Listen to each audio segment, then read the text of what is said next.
Good morning, જય શ્રી કૃષ્ણ, જય સ્વામિનારાયણ. આજની મોર્નિંગ તો જો રસ્તા ઉપર થઈ છે સરસ મજાની. અમને એવું હતું કે આજે છે ને સ્નો બહુ જ પડશે. ગઈકાલે દિવસમાં હતો એટલો બધો સ્નો, તો અમને એવું હતું કે રાત્રે તો છે ને સૂઈ જઈશું ને પછી બહુ પડી જશે ને સવારમાં તો સરસ હશે, પણ આજે તો કાંઈ જ નથી. અને કલરફુલ હાઉસીસ છો અહીંયાના. સળંગ સુધી પહોંચવા આવી છું.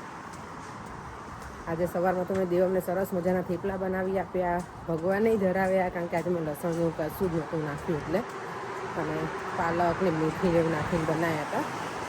લંચમાં અમારું દેવનું લંચ હતું, મારું લંચ એ હતું, અને પરેનું બ્રેકફાસ્ટ હતું. એ સવારમાં મઠ મેં પલાળ્યા હતા, પણ મને પછી વઘારવાનો એવો ટાઈમ ના મળે, પણ એ હવે મેં છે ને પેલું સ્પ્રાઉટ કરવા માટે મૂકી દીધા છે, તો વધારે મજા આવે એટલે.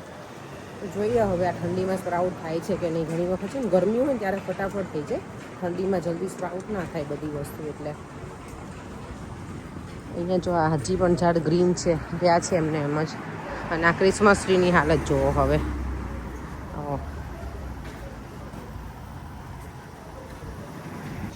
અત્યારે જો 4 વાગ્યા છે ને, અહીંયા માર્કેટ આજે જો બધા વાઇન્ડ અપ કરવા લાગ્યા છે અર્લી. નોર્મલી છે ને લેટ થાય, પણ મને લાગે છે આજે ઠંડીના લીધે કે ખબર નહીં કે કાંઈ બિઝનેસ ઘણી વખત ના પણ હોય એટલે આજે અમારું બહુ જ ક્વાઇટ છે. સાવ એટલે સાવ એવું થાય કે શું કરું અહીંયા બેસી નહીં, એટલે કંટાળો આવે એવું થઈ ગયું છે. એટલે કે સૂઈ જઈએ બેડમાં જઈને. ત્યાં જો બધી જગ્યાએ છે ને આ સેલના પેલા મૂકી દીધા છે બેનર્સ છે. આજે માર્કેટ એકદમ quite.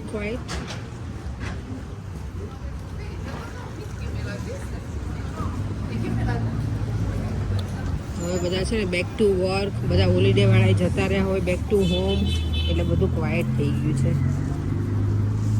Hi, busy? No, it's quiet, isn't it? Oh, you're closing now? Huh? Closing now? Yes. Early? Oh, okay, yeah, it's cold, I know. See you. Bye-bye. You too. જો એ તે વહેલા બંધ કરી દઈ છે.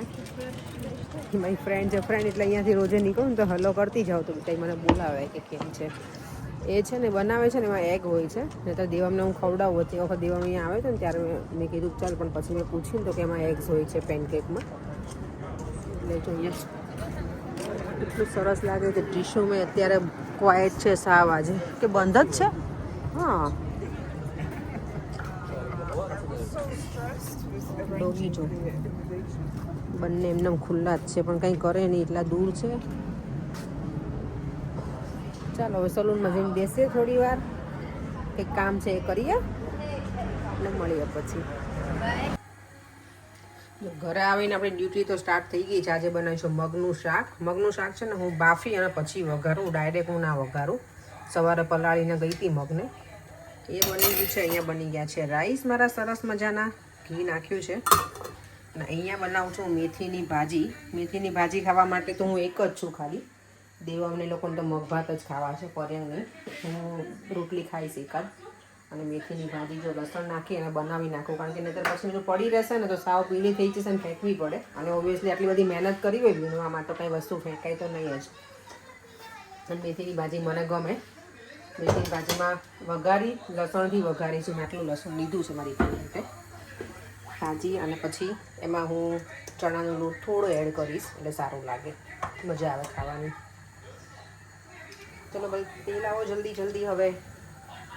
અત્યારે આજે હું એટલી બધી હેરાન થઈને ટ્રેનમાં વહેલા નીકળી, પણ ટ્રેન સ્ટેશન અડધેથી મારી ટ્રેન ટર્મિનેટ થઈ ગઈ, અને એ સ્ટોપ સુધી પરેંગને આવવામાં છે ને 25 મિનિટ જેવું થઈ ગયું ત્યાં પહોંચતા. એટલે હું આજે હાફ એન અવર કે 45 મિનિટ જેવું લેટ પહોંચી. એના એ ટાઈમે પહોંચી, એટલે ઇન શોર્ટ. એટલે ત્યારે મને એમ હતું હું આજ ઘરે થોડી વહેલા પહોંચીશ, 15-20 મિનિટ, પણ ના પહોંચી શકી. ચલો એનીવે, એ તો આપણું ચાલે જ રાખે રોજનું. તેલ આવી ગયું છે, નાખી દીધી રાઈ.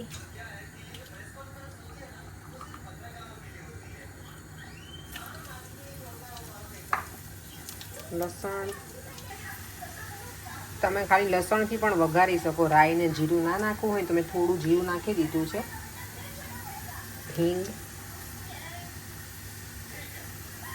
હળદર.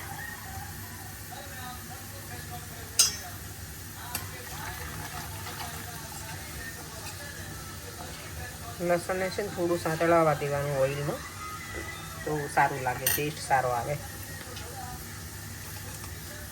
ચલો અવાજ તો આવશે.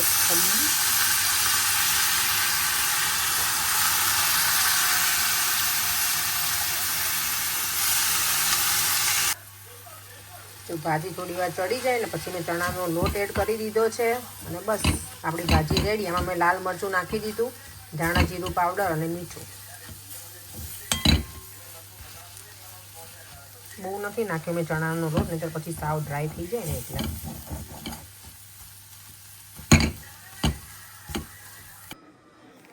તો દેવાને તો સુવાનો ટાઈમ થઈ ગયો. દેવામાં આજે મારા વગર જમી લીધું છે. મજા આવી તને જમવાનું બેટા? ડિનર સારું હતું? હા. શું ખાધું તે? મગનો ભાત કે પેલું ખાધું મેથીની ભાજી નહીં ખાધી હોય ને? આજે છે ને મારી કઝિન સિસ્ટર યુએસમાં માસી થાય તારી, એ મને કહેતી હતી કે દેવમ તો બહુ ડાયો છે, આપણો વિડીયો જોવે ને એટલે. બોલ. માસી જયશ્રી માસી એનું નામ છે. જયશ્રી મારી દીદી છે, તારી માસી છે. એ કહેતી હતી કે એ તો બહુ ડાયો છે દેવમ. તો એની સાથે વાત કરેલી છે માસી સાથે બેટા, પણ તને યાદ નહીં હોય. તો માસી કે મને શ્લોક એટલો ગમે ને દેવમ બોલે તો ને. તો તને શું કહું છે માસીને? Thank you. ચલો લવ યુ. જય શ્રી કૃષ્ણ. ચલો જય સ્વામિનારાયણ. જાઉં સુઈ જાઉં ઓકે. અને આ નાઇટ ડ્રેસની કોઈની કોમેન્ટ આવી હતી કે મને આ નાઇટ ડ્રેસ બહુ ગમે છે દેવમનો. ચાલ બેટા સુઈ જાઓ ને. ચલો આપણે ડિનર કરીશું. તમે હવે કેવી પર ભાજી કેવી લાગી? ગમી? મને એમાં તો તમે નહીં ખાવ, મેં તો મારી એકલી માટે જ બનાવી હતી. બોલો. ના એટલે કાલે ખાધું તો, પણ મને એવું કે તમે નહીં ખાવ કદાચ મેથીની ભાજી.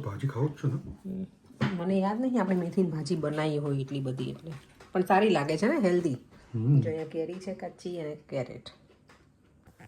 એટલે 9:30 થઈ ગયા છે. દેવમ તો સુવા જતો રહ્યો છે ક્યારનો.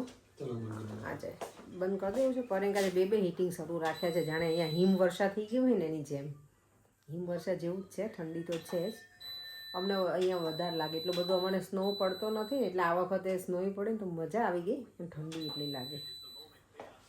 આજે અમારા જયશ્રીબેન શાહ છે, મારા રેગ્યુલર વ્યુઅર્સ છે, એમની કમેન્ટ હતી કે તમે ગાજરનું શાક અલગ રીતે પણ હું બનાવું છું, એવું ટ્રાય કરજો અજમા ને એવું નાખીને. એ મેં ફર્સ્ટ ટાઈમ સાંભળ્યું છે અજમા નાખીને. તો આ પણ ટ્રાય કરીશું. કે પૌવાવાળું અમે નથી ક્યારે મેં ખાધેલું, કે હું અજમા રાઈ જીરું એનો વઘાર કરી અને બનાવે છે.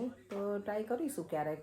હવે હમણાં તો હું તો ગાજરનું શાક નથી બનાવવાની, મારું એટલું બધું ફેવરેટ નથી, પણ પરેને બહુ ગમે ને એટલે મેં બનાવ્યું હતું ત્યારે. અને બધાની મેસેજ બહુ બધા છે કે બ્રોકલીનું શાક સરસ હતું, હેલ્ધી. તો થેન્ક યુ. સારું બન્યું હતું, સારું. અને ઘણા એવી પણ કમેન્ટ કરી છે તમે કેરેટ ના નખાય એકલી બ્રોકલીનું. પણ અમને આ કોમ્બિનેશન ગમે છે, સારું લાગે છે, એટલે બંને બનાવ્યું હતું એવી રીતે મિક્સ કરીને. એ બાને ગાજરે ખવાય અને બ્રોકલી ખવાય. અને જયશ્રીબેન છે ને આજે મને એમ પણ લખ્યું હતું કે તમારા વિડીયો જોવાની એટલી બધી મજા આવે છે, એટલા સરસ વિડીયો હોય છે, અને તમારું કુકિંગ તો કે બહુ જ ગમે છે, કે તમારા કુકિંગના આઈડિયા લઈ લઈને જ હું બધું બનાવું છું. કે થેન્ક યુ. મને કુકિંગનું ગમે વધારે બીજા બધા વ્લોગિંગ કરતાં, તો હું કુકિંગનું ટ્રાય કરું કે એ જ વધારે બનાવું. અને બહાર બધા રહેતા હોય ને એ લોકો માટે ઇઝી થઈ જાય ને કુકિંગ આપણે કરતા હોઈએ, ઇઝીવાળું. તો છોકરાઓ જે હોય મોસ્ટલી સ્ટુડન્ટ કે એવી રીતે, તો એ લોકોને સારું મળી રહે રેસીપી એમ કાઇન્ડ ઓફ. ચાલો હવે વિડીયોનો એન્ડ કરી દઈએ.